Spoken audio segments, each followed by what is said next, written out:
அதாவது யார் யார் இந்த இடத்துல தான் பிறக்கணும், எனக்கு இந்த அப்பா வேணும், எனக்கு இந்த அம்மா வேணும், நான் பெரிய குடும்பத்தில் பிறக்கணும்னு யாரும் கேட்க முடியாது. சொந்தம், பிறக்கிற சொந்தம், சம்பாதிக்கிறது, தனக்கு அலையிற மனைவி மக்கள், தனக்கு கிடைக்கக்கூடிய கல்வி, தனக்கு கிடைக்கக்கூடிய சொத்து, இந்த ஐந்தும் எந்த ஆளாலையும் யாராலையும் மாற்ற முடியாது. இறைவன் அளிப்பது தான். பெரிய பதவியில் போக வேண்டும் என்று பிள்ளையை படிக்க வச்சாலும் பிள்ளை படிக்கலைன்னா என்ன பண்ண முடியும்? அதே மாதிரி ஒருவன் பெரிய கோடிக்கணக்கில் சம்பாதிக்க வேண்டும் என்று பிசினஸ் பண்ணாலும் சில சமயம் நஷ்டமாகிவிட்டால் என்ன பண்ண முடியும்? லாபமும் நஷ்டமும் குடும்பமும் மனைவியும் மக்களும் எல்லாம் அமைவது பூர்வ புண்ணிய ஜென்மத்தினுடைய கர்மங்களால் தான் நமக்கு வருகிறதுன்றது. இந்த கர்மா என்பது இந்து மதத்தினுடைய அடிப்படை கொள்கை. இன்று உலகம் பூராவும் ஏற்றுக்கொண்டிருக்கிறார்கள். இப்போ என்னுடைய கர்மாவை அறிவது எப்படி? என்னுடைய முன் ஜென்ம கர்மாவை நான் எப்படி அறிந்து கொள்வது? இப்ப நான் செய்த பாவங்களை இல்லது நான் செய்த வினைகளை நான் இந்த பிறவியில் இதனால் எனக்கு ஒரு பாதிப்பு இருக்கும் என்பதை அந்த கிரகம் சுட்டி காட்டுகிறதா? அதை நாம் ஜோதிடத்தின் மூலமாக தெரிந்து கொள்ளலாம்.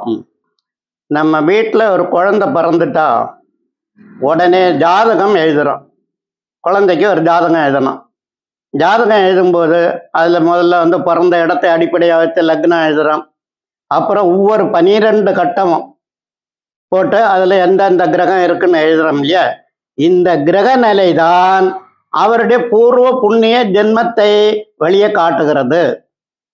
இந்த கிரக நிலை எந்தெந்த கிரகம் எந்தெந்த இடத்துல இருக்கிறதோ அதை இந்த கிரக அமைப்பு தான் உங்களுக்கு பூர்வ புண்ணிய ஜென்மத்தை காட்டுறது. அதை ஜாதகம் எழுதும் போதே அதில் எழுதிடுவாங்க என்னென்ன, ஜனனி ஜென்ம சௌக்கியானாம் வர்த்தனே குல சம்பத்தாம்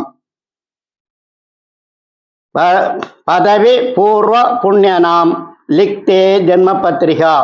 அதாவது ஜாதகம் எழுதும் போதே எழுதுறா, நீ முன் ஜென்மத்திலிருந்து கொண்டு வந்த பாப புண்ணியங்களை அனுபவிக்க இந்த பூலோகத்தில் நீ பிறக்கிறாய், அதனுடைய பலன்களாய் நீ அனுபவிக்கிறாய் அப்படின்னு ஜாதகம் எழுதும்போது முதல்ல எழுதிடுறாங்க. ஜனனி ஜென்ம சௌக்கியானாம் வர்த்தனே குல சம்பத்தாம் பதவி பூர்வ புண்ணியனாம் லிக்தே ஜென்ம பத்திரிகா அப்படிதான் ஆரம்பிக்கிறாங்க எல்லாம். பதுமை அப்படின்னா கர்ம பலனை அடிப்படையாக வச்சு நீங்க அப்படி கர்ம பலனை நமக்கு கழிஞ்ச ஜென்மத்துல நான் நல்லது செய்யலை அப்படின்னா இதான் சொல்றாங்களே, இந்த கிரகம் தோஷமான இடத்துல இருக்கு, கிரக தோஷம் இருக்கு, இதுக்கு பரிகாரம் பண்ணும் அப்படின்னு சொல்றாங்கல்ல. அந்த கிரக தோஷமா இருக்கிறதுன்றது தான், கிரக தோஷமா இருக்கிறது என்பதுதான் இந்த கர்ம இந்த பலம் இந்த கம்மியா இருக்கிறது என்பதை நாம் தெரிஞ்சு கொள்ள வேண்டும்.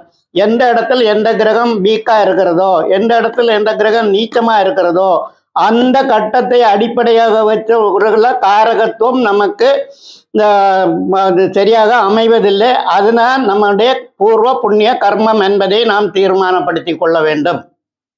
சரி.